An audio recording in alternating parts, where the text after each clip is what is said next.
When Jesus turned and saw them following, he said to them, "What are you looking for?" In the 1969 issue of Natural History, the anthropologist Richard Lee published an article titled "Eating Christmas in the Kalahari." Lee had come to Botswana to study the hunting and gathering economy of the San people. And as part of their Christmas celebrations, which they had first learned about and then adapted from the teachings of 19th century missionaries, the San people had a custom of slaughtering an ox and sharing all the food with everyone in the village. And Lee writes that he was determined to buy the largest and meatiest ox that he could find as a way to say thank you to the San people for all their help in the past year during his researches. And 10 days before Christmas, he wrote, an enormous ox came into the camp, standing 5 feet tall at the shoulder and weighing over 1,200 pounds, easily enough food for 150 people. And so the anthropologist quickly bought the ox. But the reaction among the San to this news was uniformly negative. Neighbors, wise elders, young men and women, the confidants he had made in the tribe, all of them came to him and criticized him. They said the ox was too small, did not have enough fat on it, and was probably only good enough to make stock. They said to him, "You spent all this time with us in the village and you still have no idea how to judge an animal." And the anthropologist was naturally hurt by all this criticism.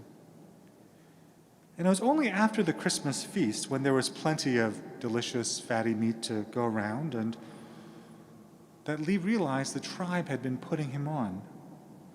That their criticisms was not about the ox. Instead, they were giving him a hard time to keep him humble.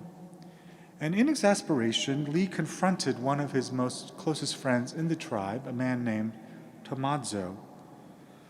"Why didn't you tell me any of this before?" I confronted Tomadzo with some heat, Lee writes. "Because you never asked me," said Tomadzo, echoing that refrain that has come to haunt every field ethnographer. Because you never asked me. The former dean of the cathedral, Bishop Clifton Daniel III, used to say that when he was a child growing up in a small town in North Carolina, everyone went to church.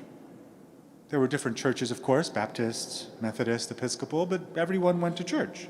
So no one asked questions like, "Why do we go to church?" Or, "What does it mean to be a Christian?" People went to church. People were just Christian. Everyone did it. That was just done. Now, there are a few positives to this culture. Certainly it's easier for the clergy when everyone just goes to church without asking questions. And the dean used to say that because everyone went to church, when you were in church, the last thing you talked about was church. There was nothing to talk about. People just talked about their lives. He found that really refreshing. But there are a lot of negatives, too, when you don't ask any questions about your faith.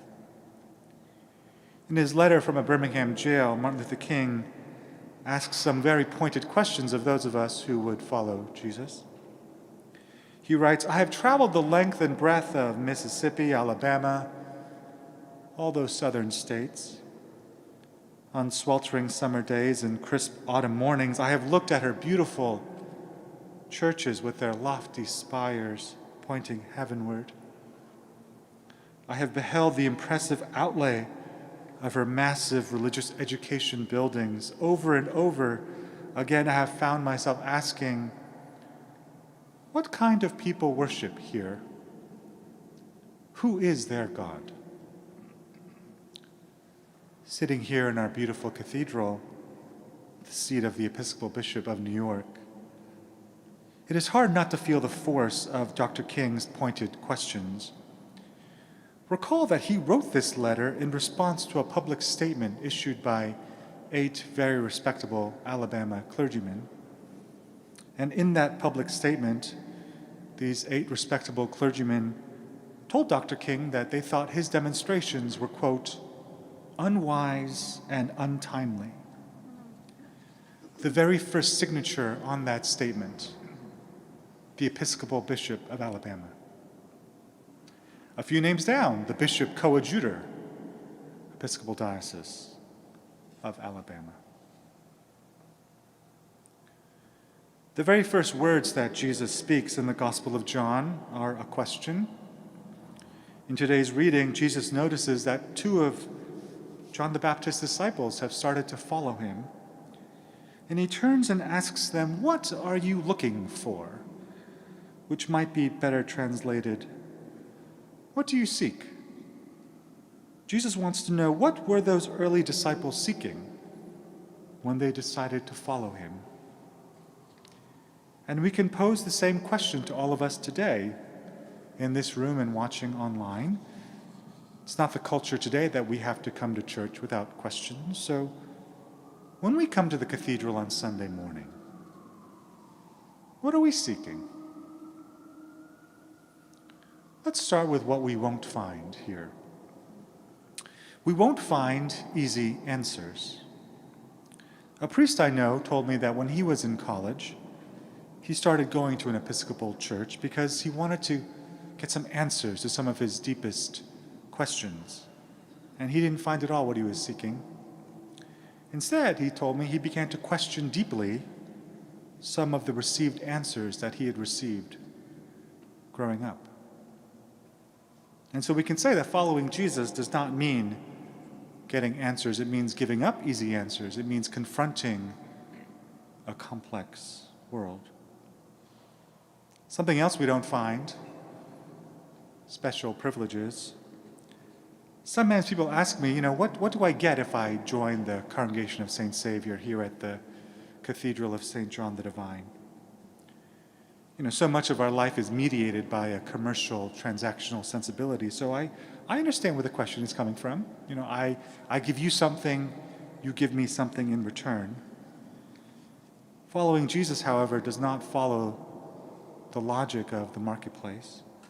There are no benefits when you decide to follow Jesus. You don't get to come in and read or get a special place in heaven or a special seat. Instead, we are given a cross, and we are asked to carry it.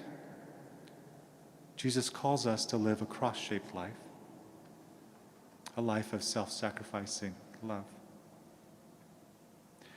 So if we don't get easy answers or special privileges, what are we seeking when we turn and follow Jesus?